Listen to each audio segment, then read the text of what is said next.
Hello বন্ধুরা বন্ধুরা সবাই কেমন আছেন? আশা করছি ভালোই আছেন। আমরা সবাই ভালো আছি। শুভ দুপুর বন্ধুরা, গুড আফটারনুন। আজকে মঙ্গলবার, আজকে আমরা নিরামিষ খাই। শনি মঙ্গলবার নিরামিষ খাই, জানেন তো, আগেও বলেছি।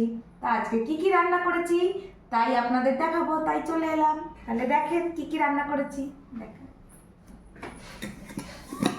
প্রথমেই আছে গরম গরম ধোয়া ওটা ভাত। দেখেন ধোয়া উঠছে, কিন্তু আজকে সজনে পাতা নেই, কারণ আমার বর আজকে হাঁটতে যায়নি, তাই সজনে পাতাও আনা হয়নি।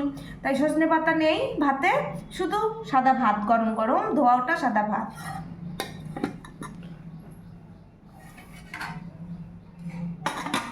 ডাল বন্ধুরা, কাঁচা মুগ ডাল রান্না করেছি টমেটো দিয়ে।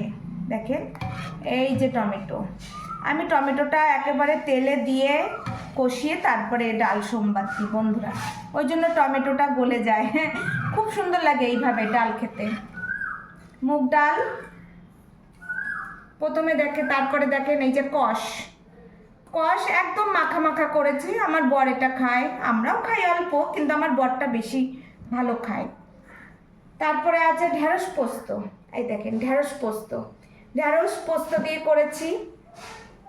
আর এখানে আছে সজনে পটল আর আলু অল্প একটু দিয়েছি, ছোট্ট ছোট্ট দুটো আলু দিয়েছি। পটল আছে আর বেশি সজনে, পোস্ত করেছি। সজনে আলু পটল দিয়ে পোস্ত। আর একটা জিনিস আছে বন্ধুরা, এই দেখেন, এই যে ঢাকনা দিয়ে রেখেছি, নয় নেতেই যাবে, তাই এই যে ব্যাট পাঁপড় ভাজা করেছি, অনেকটাই করেছি। আমার বর যেটুকু এনেছিল সবটাই করেছি, থাকলে থাকবে, হাতে হাতে খাবো।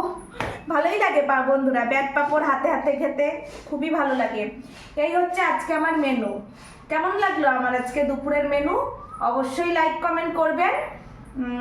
আর ভিডিওটা ভালো লাগলে তো লাইক কমেন্ট করবেনই। তা যাই হোক বন্ধুরা, তাহলে আবার পরের ভিডিওতে দেখা হচ্ছে। এখনের মতো তাহলে টাটা। আমরা সবাই খেতে বসবো এখন বন্ধুরা, তাহলে ঠিক আছে, টাটা।